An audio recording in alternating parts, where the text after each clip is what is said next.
Facebook-յան գրառումները, երեք օրինակ հոգևորականներն արձագանքը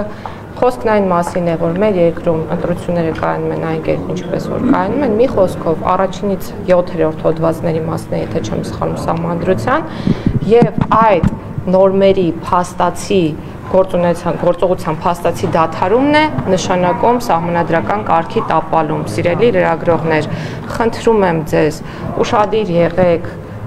ձեր արտահայտությունների հետ կապված մի հնչեցրեք արտահայտությունները եւ խոսքս միայն լրագրողներին չի վերաբերում, խոսքս նաեւ մասնագիտական հանրությանն է վերաբերում, մի հնչեցրեք արտահայտություններ, որոնք չեն համապատասխանում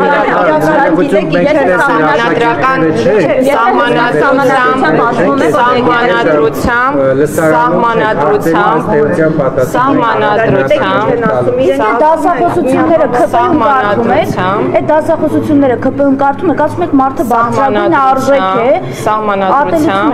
սահմանադրությամբ արդեն որերորդ անգամ է ես մեմերի կերպար եմ դառնում ձեր պատճառով, որովհետև ստիպված եմ անընդհատ ինչ-որ տարօրինակ ռեակցիաներ տալ ձեր իրականում շատ տարօրինակ եւ անհարգալից պահվածքին։ Եթե դուք ինձ հրավիրում եք հարցազրույցի, բարի եղեք, լսեք այն, ինչ ես եմ ասում։ Ոչ, որովհետև ես միտքս չեմ ավարտել։ Սահմանադրությամբ, երբ որևէ մարմնի մասին կամ անձի, այդ թվում եւ իրավաբանական, ընդ որում եկեղեցին իրավաբանական անձ է, նշում է արված,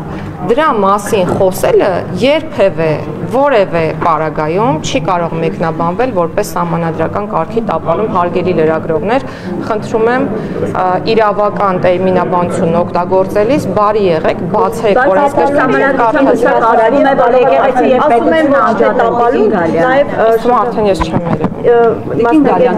վարչապետ Փաշինյանը իր լիազորությունների վերազանցում չի կատարում, երբ որ հարցը, այսինքն մտնում է կաթողիկոսի ուսակրոնության ուխտերի մեջ, օրինակ 17-18-րդ հոդվածներին հողոմանելով հակասահմանադրական գործողություն անել ինչ է նշանակում հակասահմանադրական գործողություն։ Մենք ունենք հակաիրավական գործողության հասկացությունը, հակաիրավական գործողությունները լինում են երկու տեսակի՝ զանցանք եւ հանցանք։ Եվ իհարկե լինում են այլ իրավախախտումներ, որոնք ենթակա են քաղաքացիական պատասխանատվության, եթե կա սահմանված կարգով ընդունված դատական ակտ։ Սահմանադրական խախտում ասելու եկեղեցու գործերի միջամտելու իրավունք ով ունի։ Պետությունը ունի։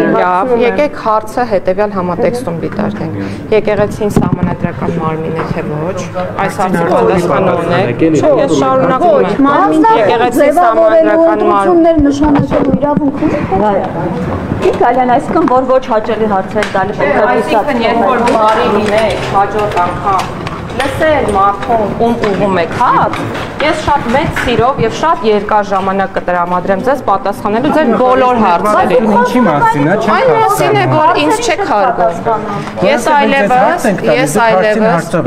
Ես շարունակում եմ իմ խոսքը։ Ես շարունակում եմ իմ խոսքը։ Ինչն եք շարունակում։ Չի եղել որևէ դեպք, երբ դուք ինձ հարց տաք եւ հարցը թողնվի անպատասխան եւ ես չտրամադրեմ ժամանակ։ Երբ որ դուք ներողություն, բայց լրագրողների հարցերին Սպառիչ պատասխան։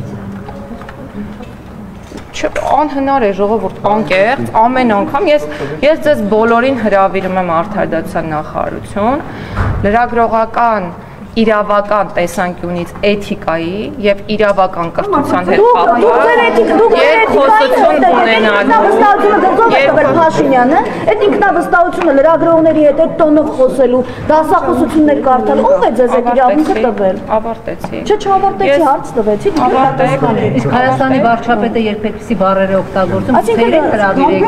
դասախոսության հետ։ Կամ եկեղեցականին անկապիղ ծանկանելը։ Ես ձեզ բոլորին հրավիրում եմ Արդարադատության նախարարություն, կրկնում եմ,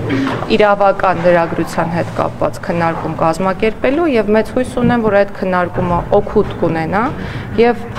դրանից հետո մենք հնարավորություն կունենանք խաղաղ պայմաններում հարցեր տալու եւ հարցերի պատասխանել պայմանավորում, որ Իտալիան դուք եք ցանկացած հարցեր փոխում։